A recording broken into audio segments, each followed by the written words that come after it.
This is Ready, Set, Renovate, a podcast about transforming your home with a contractor you trust. Daniel Builders builds trust in 5 ways. One of those ways is commitment, which means we follow through on what we say. Even once a project is complete, our commitment continues. If necessary, we'll return, but fortunately, our quality craftsmanship and quality products tend to stand the test of time, much like good concrete. Our guest today knows all about good, long-lasting concrete. He's Austin Petratos of American Concrete. You'll want to hear what Austin has to say since so many residential building projects require concrete. It's a great conversation with a concrete thinker. So let's get to it. Daniel Builders is a remodeling contractor, and we do projects of all different sizes and scopes. What we work on is changing the function of an interior as well as the form of an interior. So in form and function, that's what we're doing as a remodeling contractor. Our guest today, Austin, you're going to have to help me with your last name. Yeah, Petratos. Austin Petratos of American Concrete deals exclusively with, or primarily at least, with function. That's right. Concrete is something that has to be there, and it's not something you think a lot about. Yeah. Until there's a major problem. That's right. And it gets your attention. Thanks for coming on. And sure. Thanks for joining us for this conversation.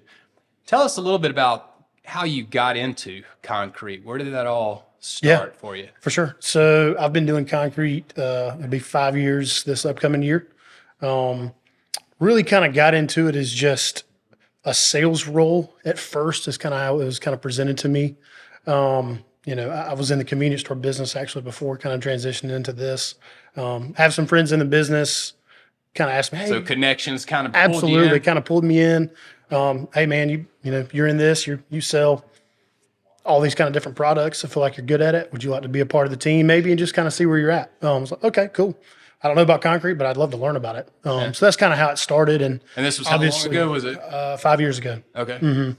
Kind of took a while to ponder on it before I decided to kind of make the jump, but I've been very grateful I did. Learned a whole lot, and find myself learning more and more about it because it is a complex type material that I would have never thought about how important it is, like you said. But I mean, for the listeners at home, for us right now, I mean, we are, sitting on a concrete slab. Yes. Now we can't see it, because there's carpet on it and things of that nature. But it's everywhere. Absolutely. And Absolutely. Without it, you're in trouble. Yeah, for sure.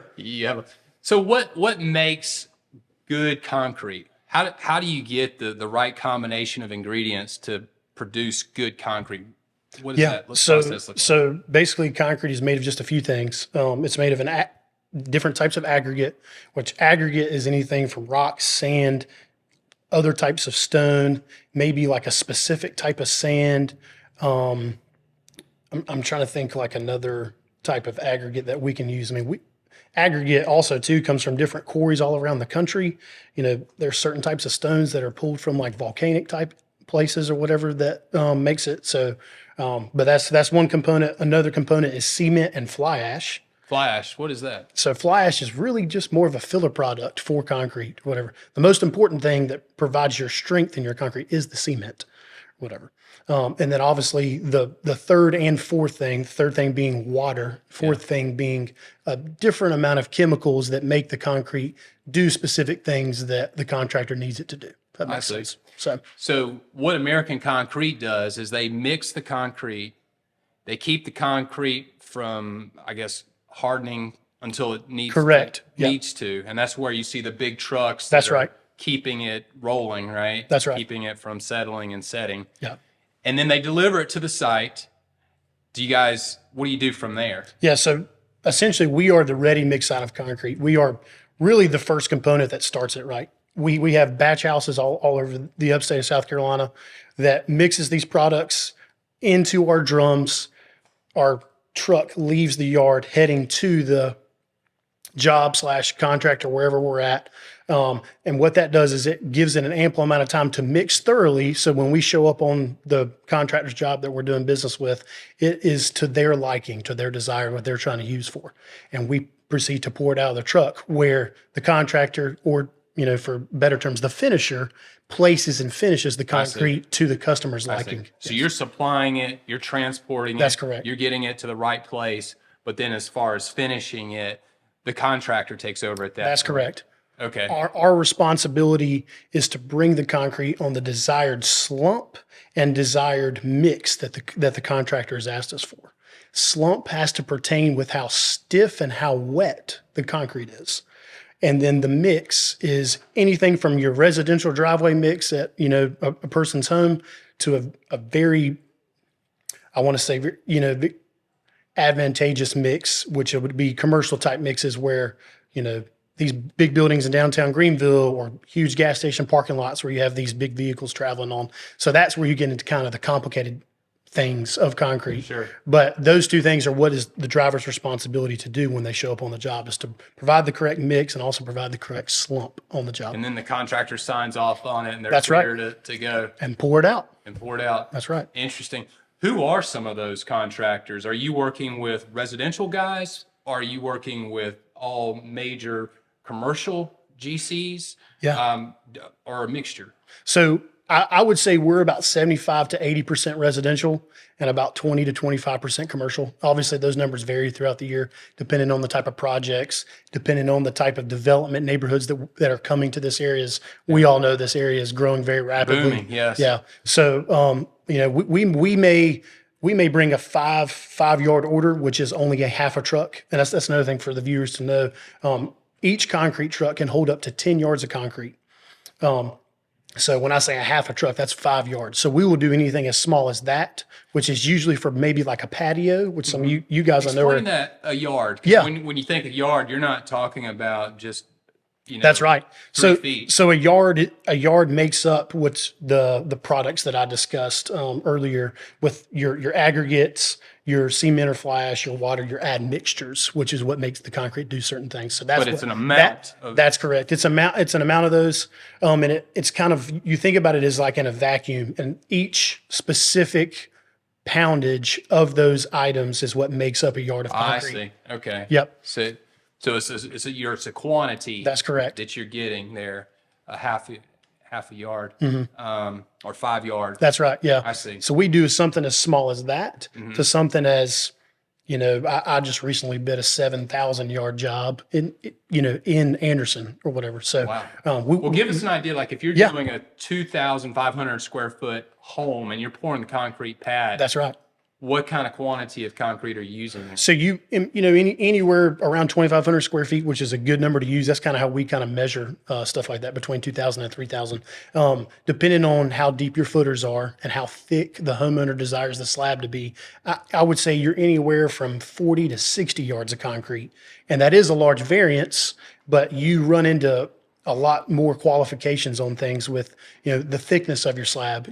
Most, I would say, like the market norm is to have a 4-inch thick slab for their homes. But obviously some people may want to go over and beyond. So they may want to do a 6-inch or an 8-inch slab. So the thicker the concrete, obviously you're going to need more material to be able to accommodate that. So I would say somewhere between 4 to 6 trucks would be able to perform. That's correct. Interesting. That's correct. That's really interesting. And yeah, you're right. With so many tract home builders, and they're all seem to be building on slabs. Absolutely. I'm sure you guys are booming with the amount We of are. concrete that you're delivering. Oh, that's really good. How is the industry changing? All industries are being influenced by technology and just new discoveries. Is anything happening in the concrete realm that it's starting to evolve and change? Yeah. So it's interesting you asked that. We actually just went to a new system this year. And that new system, really just kind of keep it as simple as possible, really fits our business better than the last one that we used.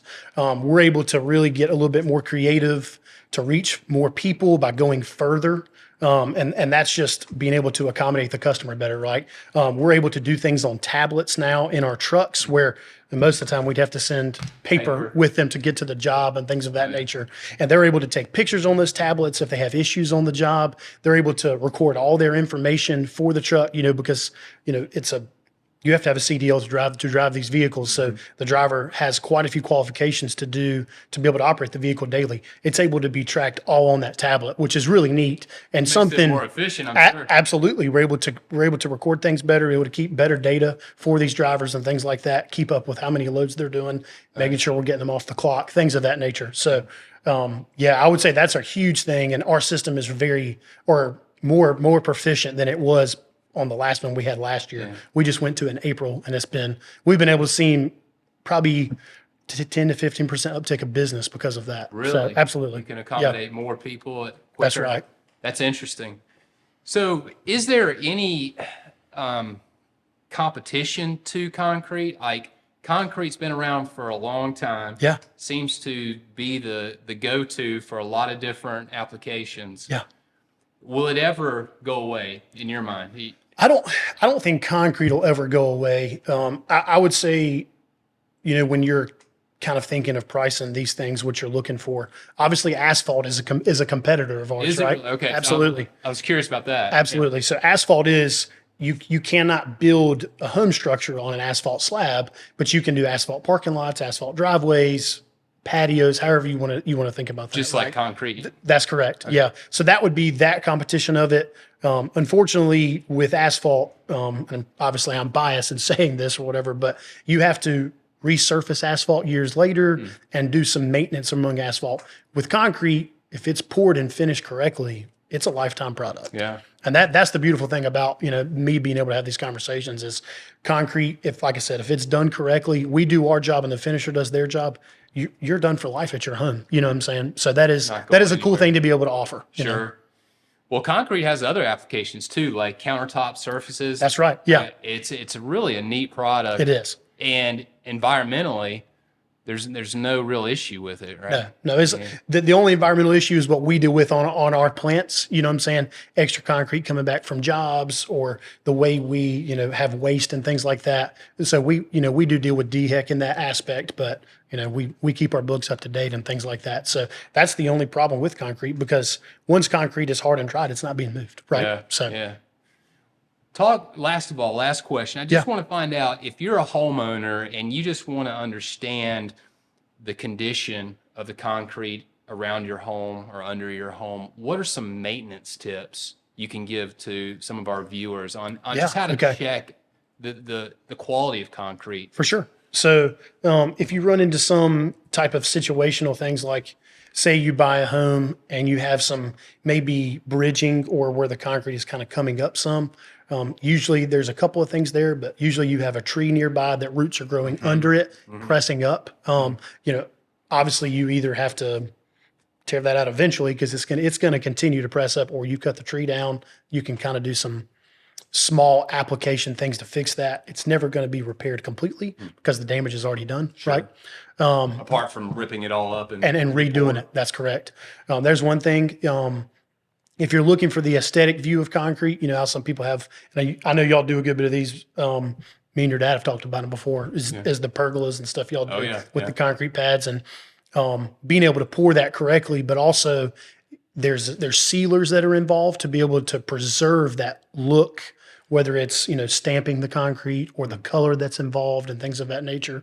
So you would have to probably reseal over time, just because weather is going to affect that, right? Yeah. Sun, ice, whatever, whatever it is, spilling things. So it just kind of depends what you're trying to get out of it. At the same time, if it's just a driveway you're parking on, you're probably not going to seal that as much. But if you're aesthetically trying to preserve what you've purchased and done, yes, you would have to kind of do things like that. So great information on concrete. Thank you so much for coming in and just having the conversation. What a resource. American Concrete, we've actually teamed up with you guys on a charitable project. And it's neat to see just the generosity of American in that context. But thanks, Austin. Until next time, this is Will with Ready, Set, Renovate. We're delighted you tuned in for today's episode of Ready, Set, Renovate, your guide, design, build resource. Are you ready for your home to undergo a transformation? We'd love to talk to you about it. Visit us at danielbuilders.com and tell us about the home renovation you envision. In the meantime, subscribe to Ready, Set, Renovate, and we'll keep the renovation inspiration coming.